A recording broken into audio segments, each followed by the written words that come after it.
기대해 나에게 주신 하루를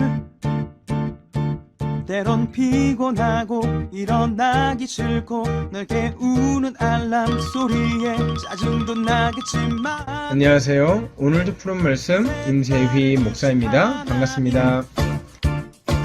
주무시지 않고 나를 지키셨네. 오늘을 나에게 주셨네. 새 말씀 안에 주가 주신 사랑과 은혜와 능. 오늘 하나님께서 우리에게 주시는 말씀은 레위기 12장 1절로 8절까지 말씀입니다. 여호와께서 모세에게 말씀하여 이르시되 이스라엘 자손에게 말하여 이르라. 여인이 임신하여 남자를 낳으면 그는 이래 동안 부정하리니 곧 월경할 때와 같이 부정할 것이며 여덟째 날에는 그 아이의 포피를 벨 것이요 그 여인은 아직도 33일을 지내야 사녀력이 깨끗하리니 정결하게 되는 기한이 차기 전에는 성물을 만지지도 말며 성소에 들어가지도 말 것이며 여자를 낳으면 그는 두 이래 동안 부정하리니 월경할 때와 같을 것이며 사녀력이 깨끗하게 되면 66일을 지내야 하리라. 아들이나 딸이나 정결하게 되는 기한이 차면 그 여인은 번제를 위하여 1년 된 어린 양을 가져가고 속죄제를 위하여 집비둘기 새끼나 산비둘기를 회막문 제사장에게로 가져갈 것이요 제사장은 그것을 여호와 앞에 들여서 그 여인을 위하여 속죄할지니 그리하면 사년이 깨끗하리라. 이는 아들이나 딸을 생산한 여인에게 대한 규례니라. 그 여인이 어린 양을 바치기에 힘이 미치지 못하면 산비둘기 2마리나 집비둘기 새끼 2마리를 가져다가 하나는 번제물로 하나는 속죄 제물로 삼을 것이요 제사장은 그를 위하여 속죄할지니 그가 정결하니라. 아멘. 우리가 성경을 읽을 때 하나님의 성품에 대해서 종종 오해하는 경향이 있는 것 같습니다. 구약의 하나님은 좀 폭력적인 하나님, 진노하시는 하나님, 그리고 신약의 하나님은 사랑이 많으신 하나님, 또 자비가 풍성하신 하나님으로 이해하는 경향이 있는 것 같아요. 그도 그럴 것이 구약에 보면 정복 전쟁과 또 헤렘 사상, 무엇입니까? 죄악된 땅에 있는 모든 것들을 진멸하는 그런 사상들이 우리가 단편적으로 보면 하나님은 굉장히 좀 화가 많으시다, 피도 눈물도 없으시다, 이렇게 오해하기가 쉽죠. 그런데 오늘 말씀은 그런 하나님에 대한 오해를 뒤집어버리는 말씀이라고 할 수 있습니다. 하나님께서 연약한 이들을 얼마나 사랑하시고 얼마나 배려하시는지 우리가 살펴볼 수 있는 본문이 레위기 12장 말씀 같아요. 레위기 12장에서 하나님께서 이렇게 말씀하십니다. 여호와께서 모세에게 말씀하여 이르시되, 여러분, 레위기는 이스라엘 백성들이 출애굽해서 언약 백성답게 살아가기 위해서 어떻게 살아야 하고 또 무엇을 지켜야 하고 또 하나님께서 어떤 삶을 좋아하시는지를 정리한 책 아닙니까? 그런데 오늘 본문이 한 장을, 한 페이지를 따로 할애해가지고 출산한 여인에 관한 규례를 작성하고 있습니다. 뭐라고 합니까? 2절입니다. 이스라엘 자손에게 말하여 이르라. 여인이 임신하여 남자를 낳으면 그는 이래 동안 부정하리니 곧 월경할 때와 같이 부정할 것이다. 그런데 이 4절을 보면 또 이렇게 말하고 있어요. 그 여인은 아직도 33일을 지내야 사년이 깨끗하리니 정결하게 되는 기한이 차기 전에는 성물을 만지지도 말고 성수에 들어가지도 말라. 이렇게 말하고 있어요. 그리고 그것에 대해서 마지막 첨언을 뭐라고 합니까? 월경할 때와 같다, 이렇게 말해요. 그러니까 정리해 보자면 월경할 때도 격리를 7일간 해야 되고 또 아이를 낳을 때도 뭐 남자냐 여자냐 그 성별에 따라서 격리 기간이 좀 달라지긴 합니다. 달라지긴 하는데 중요한 원리 중 하나는 월경을 하거나 아니면은 출산을 하는 경우에 격리를 해야 되고 또 오랜 기간 동안 성물을 만지지도 못하고 또 들어가지도 못한다. 이것을 강조하고 있단 말이에요. 왜 하나님은 여인에 대해서 차별하시는 건가? 하나님은 출산에 대해서 그렇게 반갑게 여기지 않는 건가? 이런 생각이 들 수도 있을 것 같아요. 그런데 여러분, 사실은 정반대입니다. 사실은 그 반대의 이유에서 하나님이 이 여인을 격리시키는 거예요. 여러분, 우리가 코로나 걸렸을 때 7일간 격리하지 않습니까?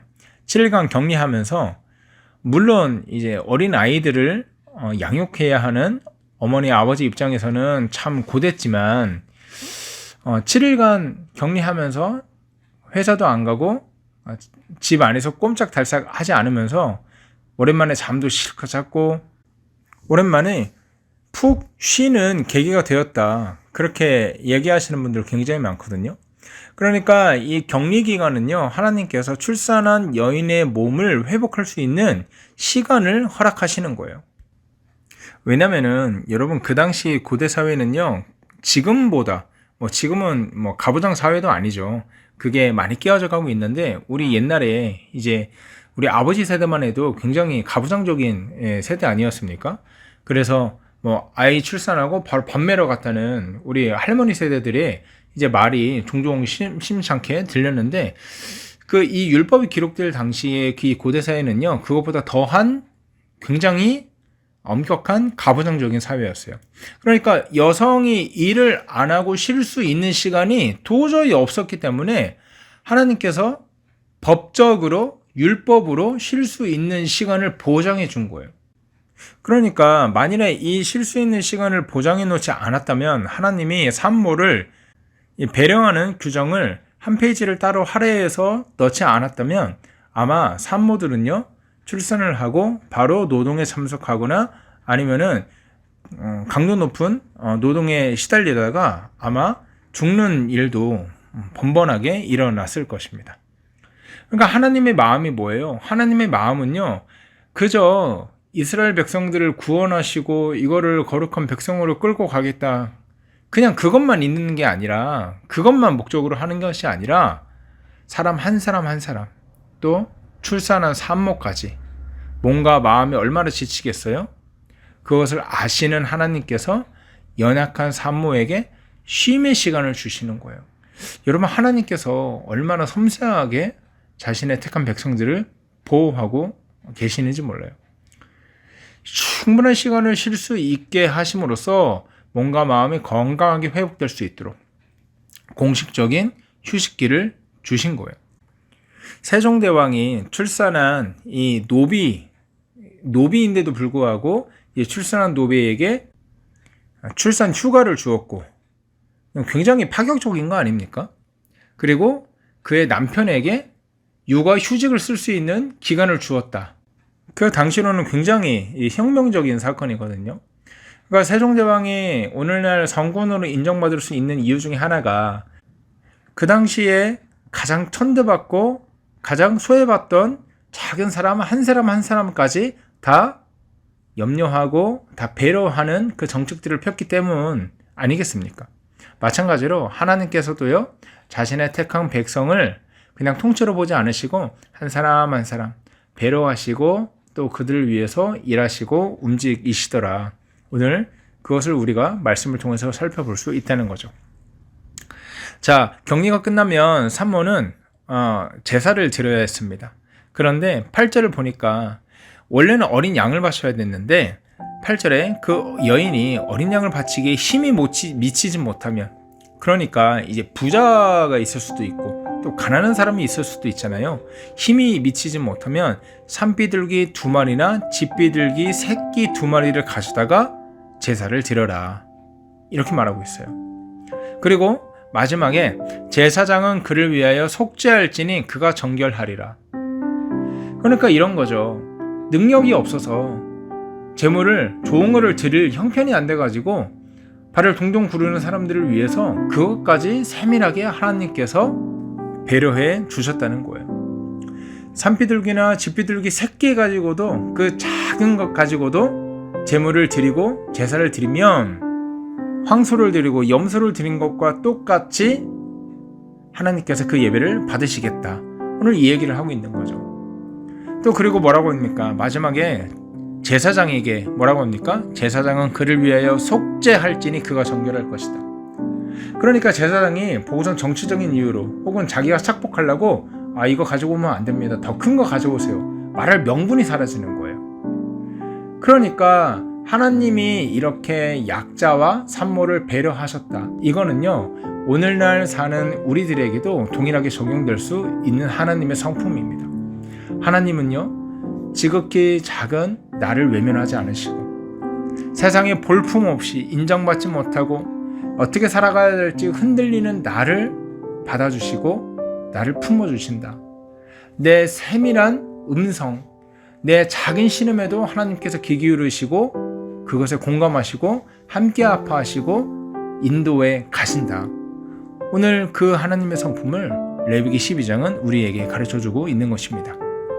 사랑하는 여러분, 이제 말씀을 마칩니다. 이번 한 주 또 살아갈 때 하나님의 섬세하고 하나님의 한량없는 자비하심이 내 삶과 내 일터와 내 가정에 함께하여 주시옵소서. 우리 이렇게 기도하고요, 오늘 하루 하나님의 인도하심과 하나님의 섬세하심, 하나님의 그 일하심을 바라보며 힘차게 살아가는 오늘 하루 또 이번 한 주가 되길 주의 이름으로 소원합니다. 함께 기도하겠습니다.